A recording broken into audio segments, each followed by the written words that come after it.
Hello! എല്ലാവർക്കും അപ്പം എൻ്റെ പുതിയൊരു വീഡിയോയിലോട്ട് വീണ്ടും സ്വാഗതം. എല്ലാവരും സുഖമായിരിക്കല്ലേ? അപ്പം നിങ്ങളുടെ നാട്ടിലെ മഴയൊക്കെ എങ്ങനെ ഉണ്ടെന്നൊന്ന് കമന്റ് ചെയ്യാൻ മറക്കല്ലേ. എല്ലാവരും വന്ന് കമന്റ് ചെയ്യണേ. അപ്പം ഞാനിന്ന് വന്നിരിക്കുന്നത് വേറെ എങ്ങുമല്ല. ഞാൻ പഠിച്ച് ഇറങ്ങിയ സ്കൂളിലോട്ട് വന്നിരിക്കുകയാണ്. അപ്പം 8 തൊട്ട് 10ാം ക്ലാസ് വരെ ഞാൻ ഈ സെൻഗുലേറ്റി ഹയർ സെക്കൻഡറി സ്കൂളിലാണ് ഞാൻ പഠിച്ചത്. ശേഷം +1ഉം +2ഉം ഹയർ സെക്കൻഡറിയിലാണ് പഠിച്ചത്. അപ്പം ഇന്നിപ്പോ വൈകുന്നേരം ഞങ്ങളിങ്ങോട്ട് വന്നപ്പോഴത്തേക്ക് നല്ല രസമുണ്ടായിരുന്നു അവിടെ. അവിടെ പിള്ളേര് ക്രിക്കറ്റ് കളിയും കാര്യങ്ങളൊക്കെ ആയിട്ട് അങ്ങോട്ടും ഇങ്ങോട്ടും തോൽവിയും ജയവും എല്ലാം കണ്ടിട്ട് എനിക്കാണെങ്കിൽ ഭയങ്കര ഞങ്ങൾ കുറേ നേരം കണ്ട് ചിരിച്ചോണ്ടിരിക്കുകയാണ്. അപ്പോഴേ ഞാൻ വിചാരിച്ചു എന്നാ പിന്നെ ഒരു വീഡിയോ എടുത്താലോ എന്ന് കരുതിയത്. അപ്പം ഞങ്ങള് ഈ സ്കൂളിന്റെ പള്ളിയിലാണ് ഞാനിപ്പം അല്ല എന്നെ കല്യാണം കഴിച്ചതും. ഞാൻ അവിടെയാണ് ഇപ്പം വരുന്നുമല്ലോ പ്രാർത്ഥന നമുക്ക് കുർബാനയെന്ന് പറയും. അപ്പൊ അവിടെയാണ് നമ്മൾ സൺഡേ പ്രയറിന് ഞാനവിടെ വരുന്നത്. ചെറുപ്പത്തില് നമ്മളിവിടെ പെരുന്നാളിനും കാര്യങ്ങൾക്കൊക്കെ വരുമെങ്കിലും അങ്ങനെ എപ്പഴെപ്പഴും വരുന്ന ഒരു ശീലമൊന്നും ഇല്ലായിരുന്നു. പെരുന്നാളും കാര്യങ്ങൾക്കൊക്കെ വരുവായിരുന്നു. പിന്നെ അതിനുശേഷം ഞങ്ങളാണെങ്കിൽ പിന്നെ താഴോട്ട് ഇറങ്ങി വന്നപ്പോ നല്ല ലൈവായിട്ട് അവരെ കളി കാണാൻ പറ്റി. നല്ല രസമായിരുന്നു. കുറച്ചു നേരം അങ്ങനെ കണ്ടോണ്ടിരുന്നിട്ടാണെങ്കിൽ ചിരി വന്ന്. അവന്മാരുടെ തമാശ കേട്ടിട്ടാണെങ്കിൽ അതിനപ്പുറത്തെ കോമഡി. ഇങ്ങനെയൊക്കെ തോപ്പിക്കണം, ജയിക്കണം എന്നുള്ള ചിന്ത അവർക്കും ഉള്ളു. എന്താ പറയാ? ഹലോ ഗൈസ്, അവർ ഔട്ടായതിൻ്റെ ഒരു ആഹ്ലാദ പ്രകടനമായിപ്പോയി കാണുന്നത്. ക്രിക്കറ്റ് കളിയെന്ന് വെച്ചാൽ എനിക്ക് ഭയങ്കര ഇഷ്ടം. അത് കാണാനും ഇങ്ങനെ നോക്കിയിരിക്കാനൊക്കെ നല്ല രസമാണ് ക്രിക്കറ്റ്. ഞാൻ ഇന്നേ വരെ അത് കളിച്ചിട്ടില്ലെങ്കിലും എനിക്ക് ഭയങ്കര ഇഷ്ടം അത് കാണാനും കളിക്കാനും ഇഷ്ടമാണ്. ആണ്ടെ ഞങ്ങൾ വന്ന് വേറെ എങ്ങുമല്ല, ഞാൻ പഠിച്ച സ്കൂളിൽ സെങ്കുലേറ്റി HS വന്നിരിക്കുവാണ്. അപ്പം ഞാൻ അങ്ങോട്ട് കാണിച്ചു തരാം. ഇവിടെയാണ് ഞാൻ 8 തൊട്ട് 10 വരെ പഠിച്ചത്. അപ്പം 8ാം ക്ലാസ്സും 9ാം ക്ലാസ്സും അപ്പൊ ഇവിടെയാണ് ഞാൻ 10ാം ക്ലാസ്സിൽ ഞാൻ പഠിച്ചത്. ഈ ബിൽഡിങ്ങിലാണ്. പിന്നെ ഞാൻ ഹോൾഡ് ചെയ്തത് വേറൊന്നും അല്ല. നമുക്ക് 6:30 ആകുമ്പോൾ പള്ളിയിൽ ഒരു മണികഴിയുണ്ട്. ആ സമയത്തൊന്ന് ഒരു കുഞ്ഞൊരു പ്രാർത്ഥന, അതാണ് ഞാൻ ഹോൾഡ് ചെയ്തത്. അപ്പൊ ദാണ്ടെ ഇവിടെ കുറെ പിള്ളേർ വന്നിട്ടുണ്ട് ക്രിക്കറ്റ് കളിക്കുന്നത്. നല്ല രസമുണ്ട് കാണാനായിട്ട്. അപ്പൊ ഞാനും കുഞ്ഞും കൂടെ അതിങ്ങനെ കണ്ടു നോക്കിക്കൊണ്ടിരിക്കുകയാണ്. ഇവര് കളിക്കുന്നതും തോക്കുന്നതും ഒക്കെ കണ്ടോണ്ടിരിക്കുകയാണ്. അതിന്റെ ഇടയിൽ ഇവര് സംസാരം എല്ലാം കൊള്ളാം. എന്തായാലും ഞാൻ ഇവിടെയാണ് പഠിച്ചത്. സെക്കൻഡ് ഫ്ലോറ്, 2ാമത്തെ നിലയില് 1, 2, 3ാമത്തെ ക്ലാസ് റൂമിലാണ് ഞാൻ പഠിച്ചത്. ഞങ്ങളുടെ തലക്കിട്ടൊരു പേരുണ്ടായിരുന്നു, തെണ്ടികൾ എന്നുള്ളൊരു പേരുണ്ടായിരുന്നു. കാരണം പലരും അങ്ങനെ വിളിച്ചിട്ടുണ്ട്. 10D ആയതുകൊണ്ട് തെണ്ടികൾ എന്നായിരുന്നു ഞങ്ങളുടെ തലമണ്ടയ്ക്കുള്ളൊരു പേര്. അതിപ്പോഴും ഞാൻ ഓർക്കുന്നു. അന്നത്തേക്ക് ഒരു കാലം. ഇപ്പം എന്താ പറയാ, എല്ലാരും എല്ലായിടത്തും ഓരോയിടങ്ങളിലായി.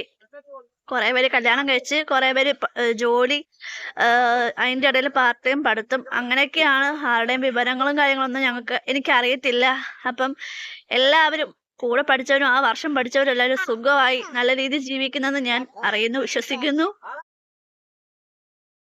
അപ്പൊ ഞങ്ങൾക്ക് അസംബ്ലിയും കാര്യങ്ങളെല്ലാം നടക്കുന്ന ഈ ഗ്രൗണ്ടിലാണ്. ഈ ഗ്രൗണ്ടിൽ വെച്ചിട്ടാണ് ഞങ്ങൾക്ക് അസംബ്ലി എല്ലാം നടക്കുന്നത്. അപ്പം ഞാൻ ഓർക്കുമായിരുന്നു അസംബ്ലിക്ക് നിന്നതും ലേറ്റായിട്ട് വരുമ്പോഴത്തേക്കും HM അടിച്ചതൊക്കെ ഞാൻ ഓർക്കുമായിരുന്നു. ഒരു വട്ടം എനിക്ക് HMന്റെ അടി കൊണ്ടിട്ടുണ്ട് കേട്ടോ. ഞാൻ ലേറ്റായി പോയി. എന്നാൽ അസംബ്ലി ഉള്ള ദിവസം നമ്മൾ ഒരു കാരണവശാലും ലേറ്റ് ആവാൻ പാടില്ല. അപ്പം മുമ്പ് തന്നെ എത്തണമായിരുന്നു. അപ്പം ഞാൻ ലേറ്റായി പോയി. വന്നപ്പോൾ എന്നെ അടിച്ചായിരുന്നു. ഞാനാണെങ്കിൽ 8 തൊട്ട് 10 വരെ ഈ സ്കൂളിൽ പഠിച്ചോണ്ട് എനിക്ക് അത്ര വലിയ പരിചയമൊന്നുമില്ല. പക്ഷെ എന്തായാലും ഭാഗ്യമുള്ളത് എൻ്റെ മോനാണ്. മോനിപ്പം ഞാൻ കാണിച്ചു തരാവേ. ഇത് സെന്റ് ജോൺസ് സ്കൂള്. ഇവിടാണ് അവൻ പഠിക്കുന്നത്. ഇത് വണ്ടി സെന്റ് ജോൺസിന്റെ ഉണ്ട്, സെങ്കുലേറ്റിയുടെ ഉണ്ട് കേട്ടോ. ബസ്സുകളൊക്കെ 2 ബസ്സുകളും ഉണ്ട്. അപ്പൊ ഇവിടെ ഇപ്പം മോൻ പഠിക്കുന്ന ഇനി 3ാം ക്ലാസ്സിലോട്ട് അവൻ. അപ്പൊ എന്തായാലും അവന്റെ പണ്ട് ഞങ്ങൾ പഠിക്കുന്ന സമയത്ത് ഇവിടെ അങ്ങനല്ലായിരുന്നു. ഇവിടെ വേറെ ബിൽഡിങ്സ് ആയിരുന്നു.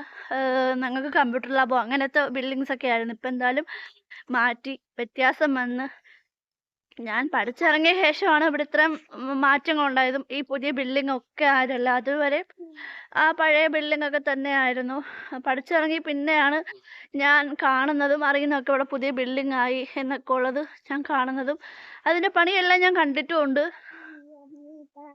ഫസ്റ്റ് സ്റ്റാൻഡേർഡിന്റെ ഒരു പകുതി ഹാഫ് ആയവരാണ് ഇവിടെ കൊണ്ട് നമ്മൾ ചേർത്തത്. അതുപോലെ അവനെ വേറൊരു സ്കൂളിലായിരുന്നു. അപ്പം അവിടെ കുറച്ച് ഇഷ്യൂസും കാര്യങ്ങളൊക്കെ ഉണ്ടായിരുന്നു. ഞങ്ങൾ ഇവിടെ കൊണ്ട് നിർത്തി. അപ്പം 1ാം ക്ലാസ്സിൽ അവൻ്റെ ക്ലാസ് റൂമാണ് ഈ ഫസ്റ്റ് അല്ല സെക്കൻഡ് ആ ക്ലാസ് റൂമാണ് ഇപ്പം എല്ലാം അടച്ചിട്ടിരിക്കല്. അപ്പോൾ 1ാം ക്ലാസ്സിൽ ആ സെക്കൻഡ് റൂമും 2ാം ക്ലാസ്സിൽ അങ്ങ് ദാണ്ടെ ഇങ്ങേ അറ്റത്തെ റൂമായിരുന്നു. അങ്ങ് മേൽ സൈഡിൽ ഇങ്ങേ അറ്റത്തെ റൂമും ആയിരുന്നു. ആണ്ടെ ഈ പുറത്ത് ചെല്ല് കാണുന്നത്, അതായിരുന്നു അവൻ്റെ റൂം.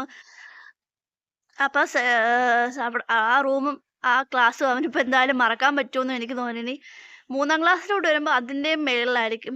എന്തായാലും പോയി പഠിക്കട്ടെ. ആളിങ്ങനെയൊക്കെയല്ലേ ഓക്കെ ആവുന്നെ. ഇനിയിപ്പം ആകെയുള്ള ഒരു പേടിന്ന് വെച്ചാൽ അവിടുന്ന് എത്തി നോക്കുവോ വല്ലതും ആവോ എന്നൊക്കെയുള്ള ഒരു ചിന്തയുണ്ട്. കാരണം ഇവൻ ഈ പൊക്കത്ത് കയറിയിരിക്കുമ്പോ ഇങ്ങനെ നമ്മളെ കണ്ട് ഹായ് ഹായ് എന്നൊക്കെ കാണിക്കുന്ന ഒരു ശീലം ഇവനുണ്ട്. അപ്പൊ ഇനി അതെന്തോ ആവട്ടെ, നോക്കാം നമുക്ക് എന്തായാലും.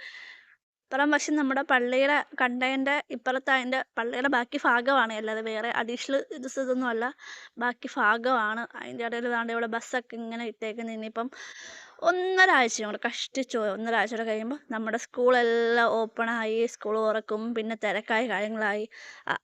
ബസ്സുകൾക്കും അപ്പോൾ ഒരു ചലനമായി എന്ന് വിചാരിക്കുക. പിന്നെ അതിനുശേഷം വന്നിരുന്ന് ഞങ്ങൾ നേരെ കയറി കുഞ്ഞു റൂമിൽ കയറി. പള്ളിയിൽ കുഞ്ഞു റൂമുണ്ട്, നമുക്ക് പ്രാർത്ഥിക്കാനൊക്കെ ഉള്ള സൗകര്യത്തിന് കുഞ്ഞു റൂമുണ്ട്. അപ്പോൾ അവിടെ കയറിയിരുന്ന് ഞാൻ പിന്നെ കുറച്ച് നേരം ഇരുന്ന് പ്രാർത്ഥിച്ച്, ഒന്ന് കുമ്പിട്ട് പ്രാർത്ഥിച്ച്. അതെൻ്റെ ഒരു ശീലമാണ്, എവിടെ പോയാലും ഒന്ന് കുമ്പിട്ട് പ്രാർത്ഥിക്കുക എന്നുള്ളത് ഒത്തിരി പേർക്ക് അറിയാത്തൊരു കാര്യമാണ്. അതൊരു നല്ലൊരു പ്രാർത്ഥന, നമ്മളങ്ങനെ കുമ്പിട്ട് പ്രാർത്ഥിച്ച്. പിന്നെ ഞാൻ അവിടെ ബൈബിൾ ഉണ്ടായിരുന്നു, അതും വായിച്ച്. നന്നായിട്ടുണ്ടായിരുന്നു. ഒരു ദിവസം പോകുന്നത് നമുക്കറിയത്തില്ല. അതിനോടൊപ്പം നമ്മൾ പുറത്തൊക്കെ പോയി കഴിക്കുമ്പോൾ അതിൻ്റെയുള്ള സന്തോഷവും വേറെ തന്നെ. അപ്പോൾ അവിടെ കുറേ നേരം ഇരുന്ന് ഞാനിങ്ങനെ ഇരുന്ന് പ്രാർത്ഥിച്ച ശേഷമാണ് പിന്നെ ഞാൻ ഇറങ്ങിയത്. അപ്പം ബൈബിളൊക്കെ വായിച്ചപ്പം എന്തോ നല്ല മനസ്സിനൊരു സന്തോഷവും സമാധാനവും ഒത്തിരി പറഞ്ഞറിയിക്കാൻ കഴിയുന്നില്ല.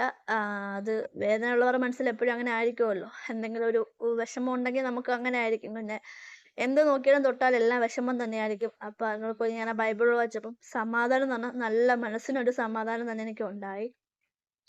പിന്നെ അത് സ്വസ്ഥമായിട്ട് അവിടെ ഞാൻ വെച്ച് പ്രാർത്ഥിച്ച് നമ്മുടെ ഈശോയെയും പ്രാർത്ഥിച്ച് ഞാൻ പിന്നെ അവിടുന്ന് ദീപികാരുടെ ഈശോയോടും പ്രാർത്ഥിച്ച് ഞങ്ങൾ പിന്നെ പോവാണ്. അപ്പോൾ അത്രയൊക്കെയുള്ള വീഡിയോ എല്ലാവരും കാണുക, ലൈക്ക് ചെയ്യുക, സപ്പോർട്ട് ചെയ്യുക, കമൻറ്റുകൾ ചെയ്യുക. Okay, tata, bye bye, see U.